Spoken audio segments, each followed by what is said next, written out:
Going back in my past, the first time I ever saw Godzilla, the final battle in King Kong vs. Godzilla enthralled me. I couldn't sit still.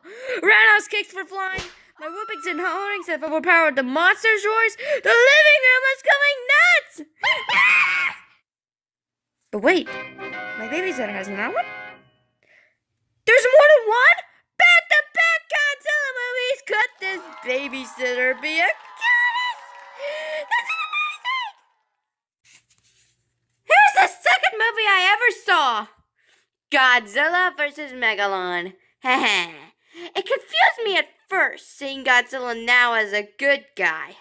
In the last movie, he was a bad guy. Oh man, he's taking on two monsters! Two! At once! My mind was blown! Now Godzilla really kicked ass in my book. This was so much fun to reenact with my toys and beating up stuffed animals and refrigerator-sized cardboard boxes. Ooh, good times. Anyway, the title villain, Megalon, is a huge flying beetle-looking thing with drills for hands that help him dig underground. There's some kind of horn on his head that shoots lasers, and he spits a ton of explosives out of his mouth. You know, would you rather have hooks or drills for hands? You gotta think about that one. Surprisingly, he's not a space monster, but from underground. He's a deity worshipped by the Seatopians, whom 3 million years ago, 3 million, have encountered a devastating earthquake, and they all fell into the earth and have been living underground ever since. Yes! And please don't tell me this has been the fashion statement consistently for the past 3 million years! Of course, this was coming from someone who admits he wanted to wear the jumpsuits from Monster Zero, so I guess I can't be too critical. But the real fashionista and the huge draws of this movie is Jaguar, a robot who walks a manly strut and have Gremlin muscles. So tough. Toho wanted to cash in on the Ultraman craze that was booming in the Japanese entertainment industry at the time. So they had a contest for kids to create and name a robot man to be the star in their own movie. And here you go, the winner. Created from the mind of an elementary school student. That's awesome. But I guess Toho didn't have enough faith in Jet Jaguar. Originally, this movie was going to be a Jet Jaguar only movie, but the big G was thrown in it because Toho thought he'd bring more marquee value.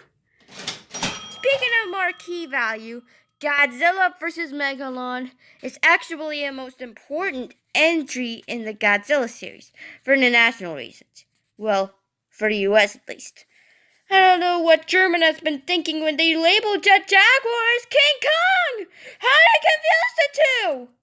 And why does the US poster have Godzilla and Megalon standing on the Twin Towers in New York City?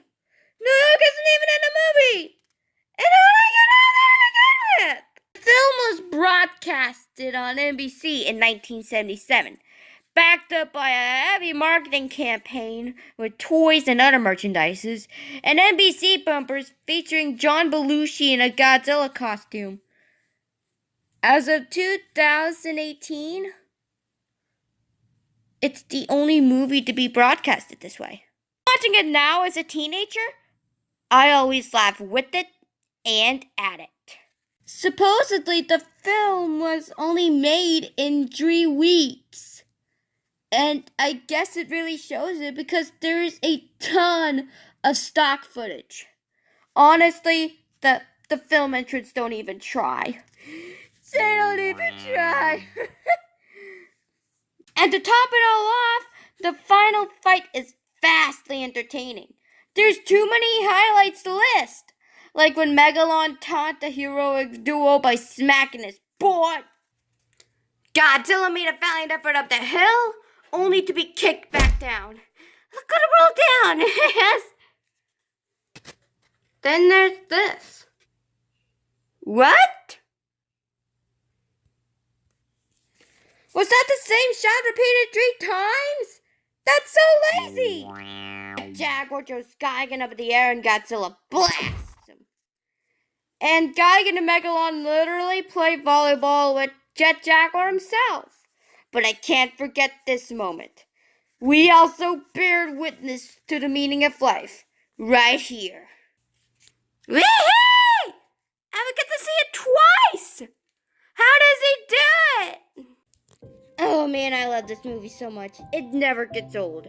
Godzilla vs. Megalon finishes the triangle.